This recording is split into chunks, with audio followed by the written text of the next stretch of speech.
سوچ بدلنے کی ضرورت ہے ہمیں، سوچ بدلنے کی ضرورت ہے ہمیں۔ یاد رکھیے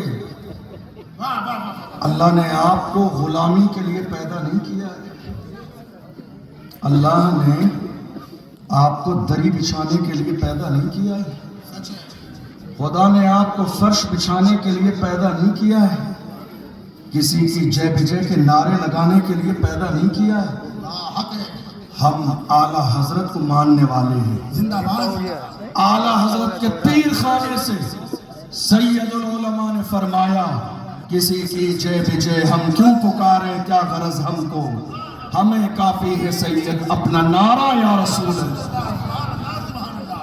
آپ جانتے ہیں حالات اتنے خراب کیوں ہیں پورے ملک میں، چاہے وہ علماء ہوں، عوام ہو، چھوٹے ہوں، بڑے ہوں، سب رونا روئے ہیں، حالات اچھے نہیں ہیں۔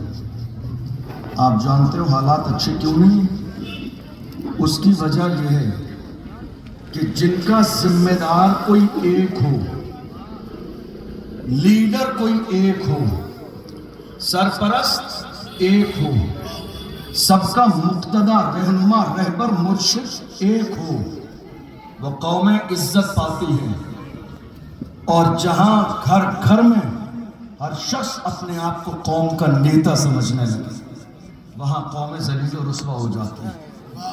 آج ہمارے یہاں یہی تو ہو رہا ہے، کوئی کسی کو بڑا ماننے کے لیے راضی نہیں، کوئی کسی کو آگے بڑھانے کے لیے راضی نہیں، کوئی کسی کی عزت کرنے کے لیے راضی نہیں، کوئی کسی کو مقام دینے کے لیے راضی نہیں، ہر شخص ایک دوسرے کے خلاف سازش کرنے میں لگا ہوا ہے۔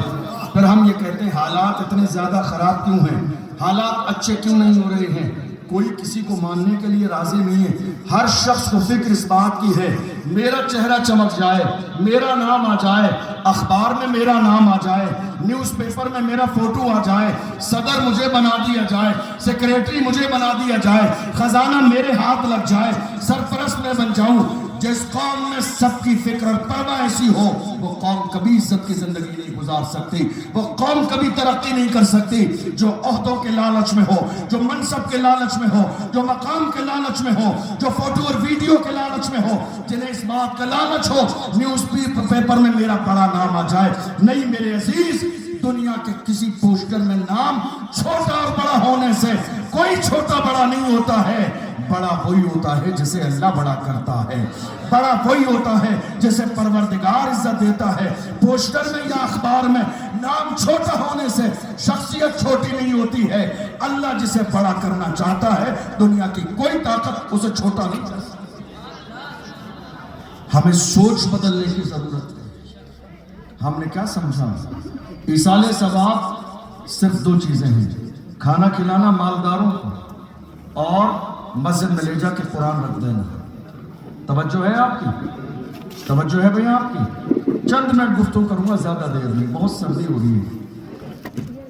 ایصال ثواب ایک یہ بھی ہے، تمہارے سماج میں کوئی غریب رہتا ہو اور اس کی بیٹی شادی کے لائق ہو جائے اور اس کمزور کے پاس اپنی بیٹی کو رخصت کرنے کا انتظام نہ ہو، تو رات کے اندھیرے میں جا کر محبت کے ساتھ صرف دنیا کے لیے نہیں، صرف اللہ کی رضا کے کچھ بند مٹھی اس کے ہاتھ میں تھما دو۔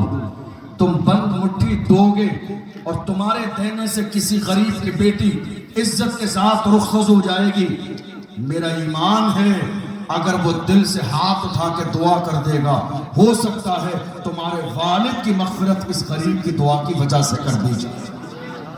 ایصال ثواب صرف ایک نہیں ہے، صرف ہم نے یہ سمجھ لیا ہے، صرف ہم نے یہ سمجھا ہے، صرف ہمارے ذہن میں یہ بات ہے۔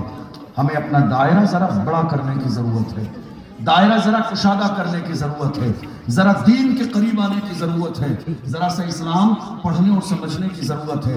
حیرانی کی بات یہ ہے جس رسول کا ہم نے کلمہ پڑھا، اللہ ہمیں 60 سال 70 سال کی زندگی دیتا ہے، لیکن ہوتا کیا ہے 70 سال کی زندگی گزارنے کے بعد ہم چلے جاتے ہیں اور حضور کی زندگی پر 10 پیج حضور کی ہسٹری کے، حضور کی سیرت کی ہم کبھی نہیں پڑھتے۔ بتائیے مجھے آپ آپ میں سے کسی کی عمر 30 سال ہے، کسی کی عمر 40 سال ہے، کیا آپ نے جس رسول کا کلمہ پڑھا ان کی ہسٹری پر 10 پیج کبھی زندگی میں پڑھے آپ نے؟ کبھی نہیں۔ کہاں کھڑے ہوئے ہیں آج آپ؟ کہاں کھڑے ہیں آپ؟ دیکھ لیجیے، ہماری قوم کا المیہ ہے کہ ہماری قوم اتنے برے حالات میں بھی قصے کہانیاں سن کر خوش ہو جاتی ہیں۔ اتنے برے حالات میں بھی لوگ یہ محسوس کرنے کے لیے تیار نہیں ہیں کہ بحیثیت قوم مسلم ہماری ذمہ داریاں کیا ہیں۔ اتنے برے حالات میں بھی ہم یہ سمجھنے کے لیے تیار نہیں ہیں کہ اب ہمیں اپنی قوم کی ترقی کے لیے کس انداز میں محنتیں اور کوششیں کرنی ہے۔ مادر علمی الجامعۃ الاشرفیہ مبارک پور سے حضور حافظ ملت نے پیغام دیا تھا، اتحاد زندگی ہے، اختلاف موت ہے۔ اتحاد زندگی ہے، اختلاف موت ہے۔ ہمارے یہاں ہے اتحاد؟ نہیں۔ ہم میں سے کوئی کسی کو بڑا ماننے کے لیے راضی نہیں۔ آپ کو معلوم ہے ہمارے اندر جوش کب آتا ہے؟ سامنے سگا بھائی ہو نا تو اتنا جوش ہوتا ہے نا، ذرا سی بات پر ہم کوٹ کچہری تک اسے لے جاتے ہیں سگے بھائی کے لیے۔ اور جب میرے آقا کی شان میں گستاخی ہوتی ہے نا تو بڑے بڑے سورما بننے والے جا کے روم کے اندر بندوں کے بیٹھ جاتے ہیں اس خوف سے کہ میرا نام آ جائے۔ جہاں تمہیں بولنا چاہیے تھا وہاں خاموش تھے، اور جہاں خاموش رہ کے سگے بھائی کے لیے صبر کر کے بات کو اگنور کر کے آگے بڑھا دینا چاہیے تھا، وہاں ہماری قوم کا ہر شخص مرد مجاہد بن رہا تھا۔ نہیں میرے عزیزوں، مزاج بدلنا پڑے گا آپ کو، سوچ بدلنا پڑے گی آپ کو، ورنہ حالات کبھی نہیں بدلیں گے۔ اللہ کا قرآن کہتا ہے ان اللہ لا یغیر ما بقوم حتی یغیروا ما بانفسہم، خدا نے آج تک اس قوم کی حالت نہیں بدلی، نہ ہو احساس جس کو اپنی حالت خود بدل لے گا۔ جب تک آپ کو یہ احساس نہیں ہوگا کہ ہمارے حالات جیسے ہیں اس سے زیادہ بہتر ہوں، تب تک آپ کے حالات کبھی نہیں بدلیں گے۔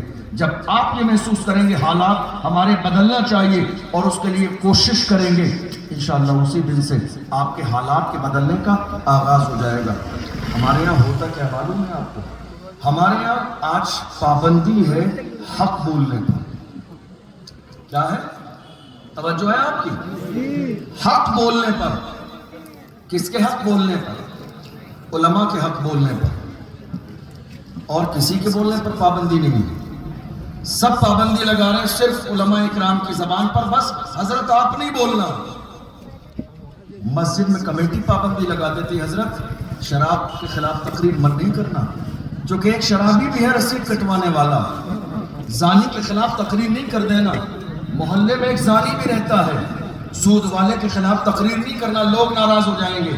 کئی ہمارے خاص لوگوں کا کام سود سے چلتا ہے، حضرت سٹے والے کے لیے کوئی جملہ نہ بول دینا، لوگ ناراض ہو جائیں گے۔ یہ مزاج آج ہماری قوم کا بن گیا۔ میں کہتا ہوں اس سے بہتر تو یہ ہے کہ جمعہ کے دن 1 بجے سے لے کے 1:30 بجے تک مسجد کے امام کے منہ پر بڑا مضبوط